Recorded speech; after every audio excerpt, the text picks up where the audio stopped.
Nagkagulo sa isang peace rally na inorganisa ng Iglesia ni Cristo matapos ang aligasyon ni Lizataras Mangs, asawa ni Pangulong Kuting Jr.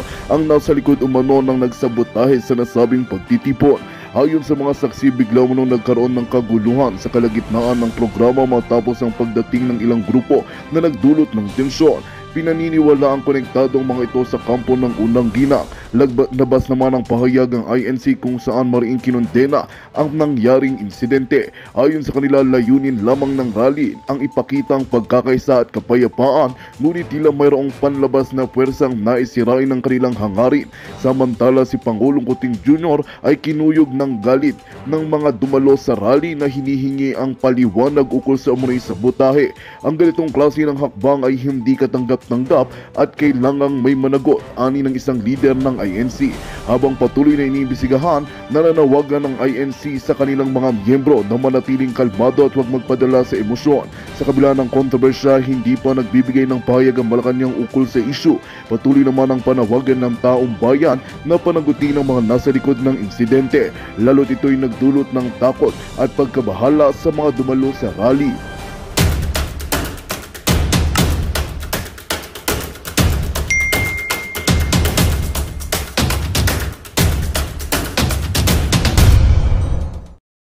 Umalis. Ito palang INC January 13 natin, mga kababayan, ay nilalansi. Gusto daw lansihin ni Bangag at ni Satanas at gusto nila si Marcos Jr. ay pumunta doon sa stage. Tingnan niyo mukha. Nantokuan nangyari ito. Biglang Tingnan niyo mukha. ano nangyari dyan sa mukha na yan? Hoy, First Lady Liza Araneta Marcos. Nako, dito sa video na to, makikita ho ng ating mga kababayan ang kawalang hiyaan nitong ating First Lady Liza Araneta Marcos. Comment nyo ho sa baba kung sino ang pinakawalang kwentang naging First Lady ng ating bansa. Dito sa video na to, pinuri na nga, pinaikot pa ho niya yung kanyang mga mata. Talagang makikita ho natin ang kanyang pagiging maldita. Pero bago yan, isang like at isang subscribe. Naku, masaya na ho tayo dyan at sa mga gusto sumali sa ating community. Alam nyo na ho yung gagawin, yung join button, nandyan lang sa baba. At itong si Browner, magkakaroon daw ho sila ng background check para sa mga kandidato na merong foreign influence. Okay, wala tayong problema dyan. Para maiwasan na yung mga alis go na yan. Sige na, i-background check nyo lahat ng politiko ngayon sa ating bansa.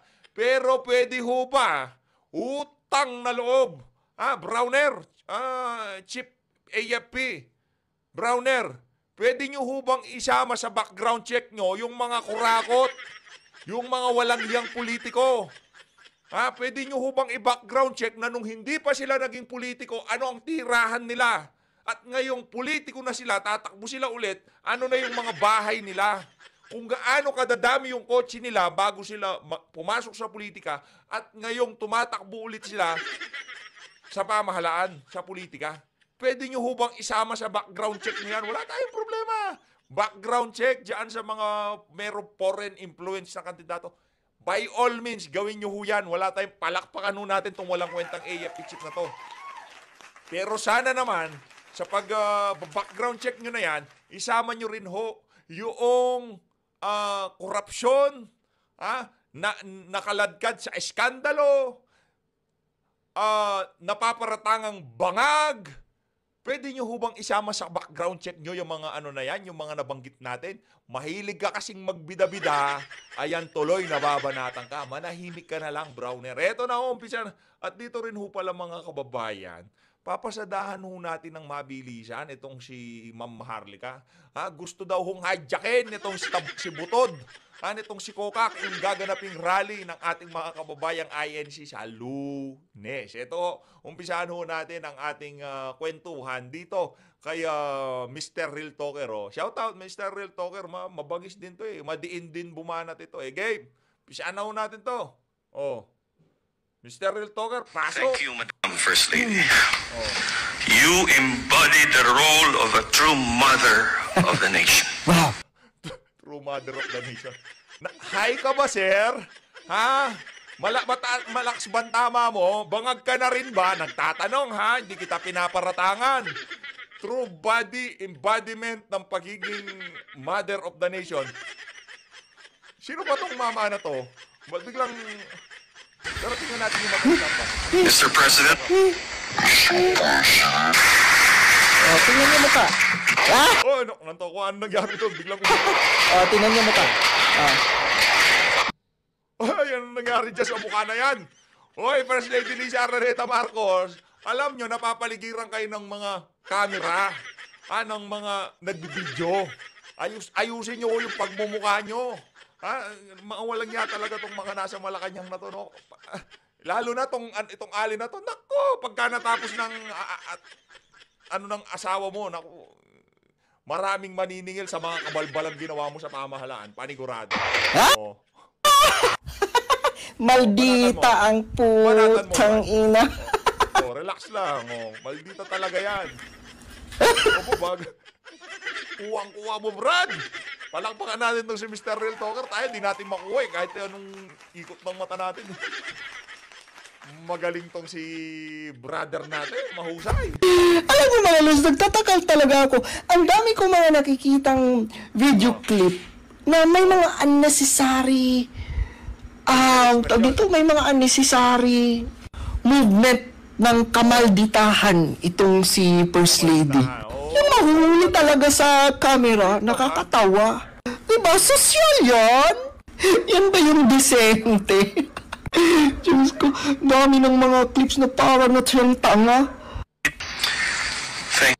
Ayun na nga, maraming salamat, Mr. Real Talker. Ngayon naman dadako na ho tayo dito kay AFP Chief Browner. Matindi rin ho itong mga kababayan. Paano ba to? Lipat ho tayo dito. Pero yan, para mas malaki yan. Dito ho tayo. Okay? Game na ho natin to. Matapos ang naging kontrobersya kay dating Bamban Tarlac Mayor Alice Guo, nangako ang AFP. Gob Chavit, huwag niyong kalimutan, number 58 sa balota at itong si Attorney Jimmy Bondok, number 10. Naku, napakadali. 1-0. Attorney Jimmy. Ito naman si Senator Christopher Bongo, number 20. Ilista nyo na ho yan. Lahat ng pangalan na makikita nyo dyan, wala ho kayong talo. Panigurado, magtatrabaho yung mga yan. Senator Bongo, ang bisyo, magsiyang bisyo. Ito namang senator ba to?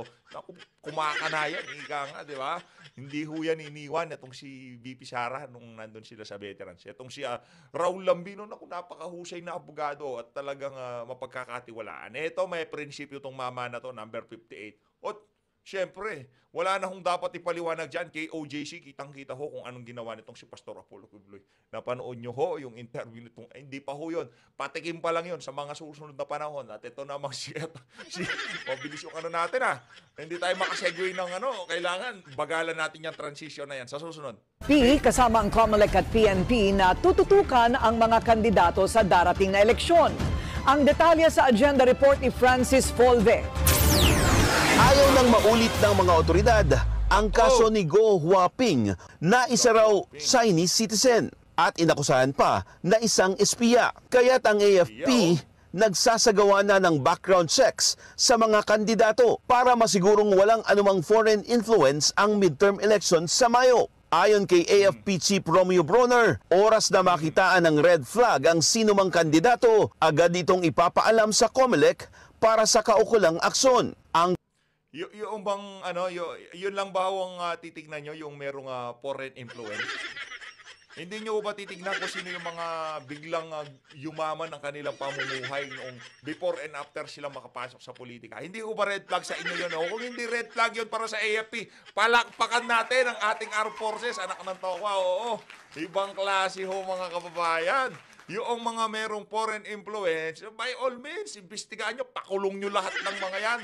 Pero yung merong bayad ng korupsyon at pinagkakamalang bangag, okay lang, takbo kayo sa pamahalaan. Walang problema yan sa ating AFP. Ang COMELEC, iniiwasan din na magkaroon ng foreign funding na maaaring gamitin sa vote buying. Ang PNP naman, binuksan na ang kanilang Elections Monitoring Action Center para sa paparating na halalan. Inilabas na rin nito ang listahan ng tinatawag na election areas of concern. 4 ang klasifikasyon nito. Green kung saan tahimik at walang For sure, Ang Davao, kulay red yan. Oh. Di ba? Sigurado eh. Sino maglalabas ng classification? Yung nagsabi na chief PNP na yung mga adik, nagpapahaba lang sila ng oras. Dahil kailangan nilang kumita. Anak ng tokwa. Meron ka bang saltik, ha? Na itatalang karahasan sa lugar. Yellow kapag mayroong history ng election-related violence. Orange sa mga lugar na may presensya ng private armed groups at intense political rivalry. At red naman kapag kombinasyon ng yellow at orange. 38 ang nasa red category na karamihan ay nasa Bangsamoro region. Pero paglilinaw ng COMELEC, hindi dapat mangamba ang sinumang nasa areas of concern. It's more directed sa amin, hindi sa mga tao. Para naman, alam namin kung saan. Itong mama na to, walang yaho ito eh, no? Tinanggal sa listahan itong si Ma'am Nene Bacale. Anak na to, oo. Siyempre, yun nga namang patron niya, itong si Tambalos Dos, di ba? O, para wala nang kalaban, sure win na. Tako to eh. Ang lakas o kasi ni Ma'am Nene Bacale, pati yung mga nasa lugar nila, na, dyan sa First District ng Tacloban, ha? Gusto ho itong si Ma'am Nene Bacale. Ipe-preposition ang puwersa. Alam namin kung alin yung mas i-monitor closely. Alam namin kung paano kami magre-react in the event na mayroong problema, especially in red category areas. Pero hindi po ito directed sa tao o sa local government unit o doon sa basta sa buong sambayanan na yon. Bakit? Kasi baka akala po porket naka-red, matatakot na and it will practically drive away investors. Wala po. Hindi po yon para sa kanila. Para po sa amin yon. Sa ngayon, wala pa naman daw lugar na idinideklarang under COMELEC control. Simula rin sa January 12, magpapatupad na ng nationwide gun ban hanggang sa June 11. Pinagtatanggal po namin yung mga pulis na may mga kamag-anak na kalaban sa eleksyon. Then second, yung preparation nga namin na talagang gun ban, loose firearms, looking dun sa mga gun for hire, yung mga pugs, tinatanggal natin. Kanina, we're also talking about tinatanggal daw ho nila, pero yung mga nagpapahaba ng oras, okay lang yan. With our chairman, yung mga finances, yung mga ano ba yung gagamitin na financial na mga ito, baka coming from the illegal. And we're looking for that, no? And dapat hindi pwede magamit. Yun po yung preparation natin. Gagamit na rin ng mga pulis ng body camera sa mga checkpoint at nakikipag-ugnayan din sila sa mga LGU para sa pag-install ng mga CCTV. Base sa Ballot and Box Election 101 ni election law expert attorney Alberto Darling Clementine, papaalam na ho. Dito na ho tayo kay Attorney Trix. Ito ho talaga yung pandiinan. Itong si Browner at yung SWS, sasalansanin nitong si Attorney Trix. Pagka abogado ho talaga nagsalita, iba ho, no? Si Attorney Vic, pagka siya sumalansan sa issue, talagang pati yung mga maiintindihan eh.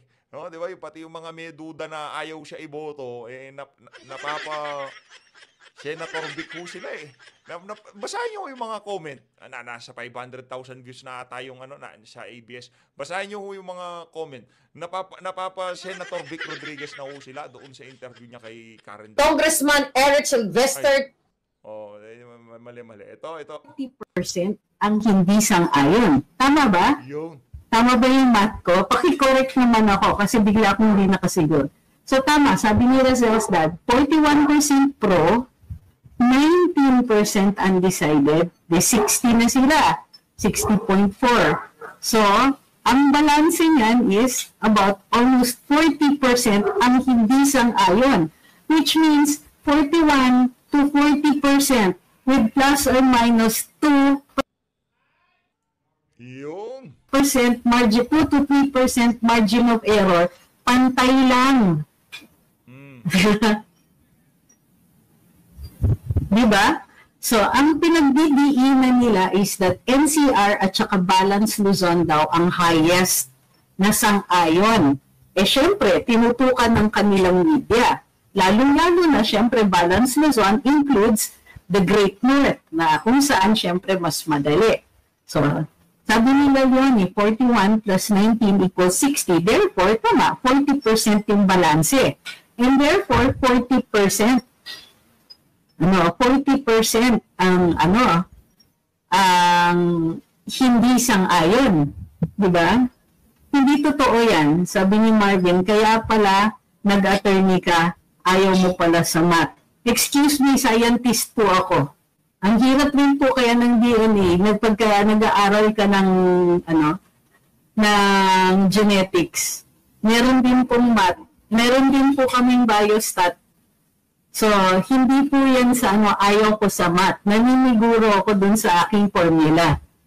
Kasi syempre, hindi naman natin pwedeng sabihin na for a fact kung nagkamali ako ng And please, let's not do that. Let's not do yung mga presumptions na ganyan na kaya ako nag-abogado. Dahil may mga tax lawyers na magagaling sa math. Mga mga accountants. So, yung mga two of my closest friends, in fact, of my closest friends in law school, are all tax lawyers. So, hindi rin pwedeng sabihin na ayaw nila sa math. Tuwan-tuwa nga sila sa math. So, sabi ni Victor Sia, how honest ang SWS na yan? For now, hindi ko kinikilatis pa whether or not, hindi ko pa nga nakukuha yung questions eh. So, yun yung isa pang kailangan natin tignan. But the numbers by itself tell a different story. Kasi parang ang pinalalabas dun sa mga headlines, wow, ang daming sang-ayon. At in fact, sinasabi pa ng Makabayan Black, rumaragsa na daw, dumadami na daw ang sang-ayon, ang naghihikayat sa impeachment ni VP Inday. Etong problema, January 13 may rally. Kaya po sila naglabas ng ganyan. So tingnan niyo yung timing. Yung timing is just before the January 13 rally, which is anti-impeachment. It's not about VP Inday, kinaklaro ng INC yan. Hindi yan tungkol kay VP Inday, ngunit pinagdidiinan nila na hindi sila sang-ayon sa impeachment tulad ng sinabi ni Pangulong Marcos. So, kung itong kung sinasabi nila na ay dumadami na yung pro-impeachment, dumadami rin yung hindi nakikinig kay BBM. Ibig sabihin na may mga tao na sumusuway sa presidente or the president's popularity is also taking a hit. Ibig sabihin, ano yung credibility ng presidente na nagsabi na hindi siya sang-ayon at huwag nang ituloy yung impeachment na yan. So, sabihin man ng Makabayan na rumaragsa, which right now, they cannot say that. Okay? Hindi pa. The numbers do not support them, assuming na tama ang SWS. Okay? Itong entire discussion, ina-assume natin for the moment na tama or maliit ang margin of error, which is something like 3% plus or minus ang margin of error niya, which is about standard. 2 to 3% is your standard margin of error sa mga surveys na ganito. Which means, yun po ang yung 40% na solid na yan ay hindi sang-ayon. Pero ang headline is 41% ang sang-ayon. Ito pa, January 13. So, ayan ang konteksto. So, ano yung konteksto? May parating na malaking rally January 13. Mayroong mga gustong magsulong ng impeachment. Bukod pa dyan, may timing. Na-timing pa, nakahapon nagkaroon ng press conference or kanina, nag-press conference ang COMELEC kasama ang AFP at saka ang PNP. Supposedly para mapalagay daw ang loob natin na hindi magiging magulo o gagawa sila ng efforts para hindi magulo ang darating na eleksyon. Pero ano ba talaga yung magulo? Hatingin nila. Naghahanda sila sa gulo in case maggalit ang mga tao sa impeachment. Sabi ni Sam Armstrong, ano nangyari sa kaso ni VP Sara? Walang kaso si VP Sara. Sino may sabing may kaso siya? Unless you're talking about yung kanyang disbarment which was filed years and years ago. Anong kaso ang sinasabi niyo tungkol kay VP Sara? At bakit niyo ina-assume na may kaso siya?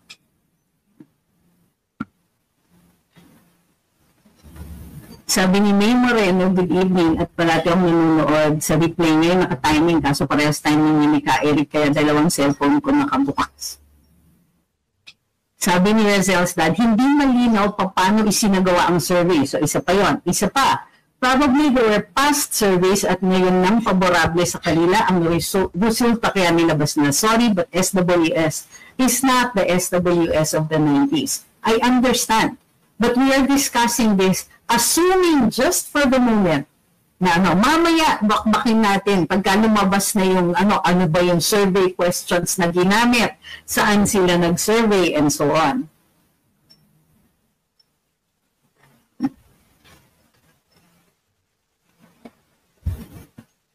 Sabi ni Darrell, gusto ko yung mga input nitong si Darrell. Sabi niya, among the founders of social weather stations, Jose P. De Jesus is related to the Marcos family. He is the brother-in-law of former Marcos Sr. Hindi former, of Marcos Sr., former president. Daniel says, good evening, totoo bang invited? Nako, ang kulit ninyo. Sinabi ko, narinig natin yan from somebody in the DFA, but we cannot attest to the truth or falsity of that statement. So kung nagpo-troll ka lang, naiintindihan mo na ilang beses na namin yung diniscuss. Tend to go with the crowd. So pag nakita nila, ay marami palang sang-ayon sa impeachment, yung mga undecideds might decide with the majority. Correct.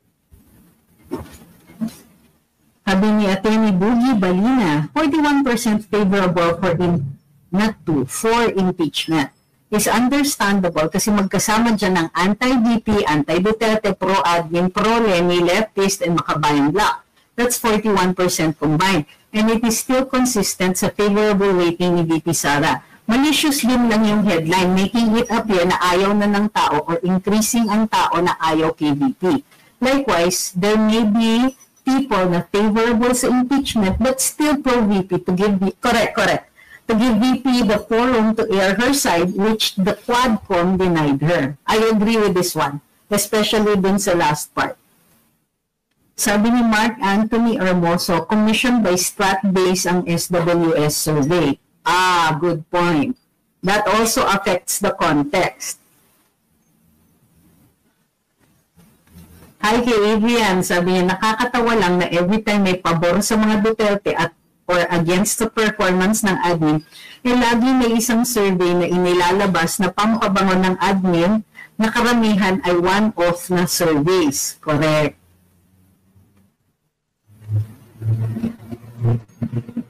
Next.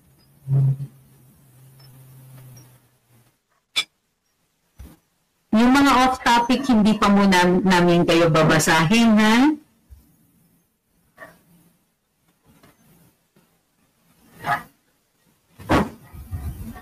Sabi ni Davao Investment, ang tambalos-los group sa Congress medyo tahimik pa. Niluluto pa nila yung hearing against the vloggers.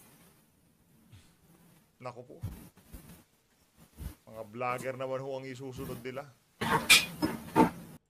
Hanapin ko lang yung it only exists in their mind. Whatever fault she has, in fact, the only fault that is absolutely clear here is that she is popular. Lapit na akong kumantanin dun sa sa Wicked eh. Popular. Don't ever say that at least may chance siya to defend herself. She had. She did. She doesn't have to. Okay? Magandang balita ang hatid namin sa inyo ngayong araw. Sa pagtatapos ng aming balitaan, nagbigay kami ng mga mahalagang impormasyon. Maraming salamat sa pagtutok at pagsuporta sa aming programa.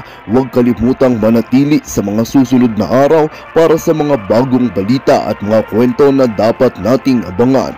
Mula sa Boses ng Masa, magandang araw, Pilipinas!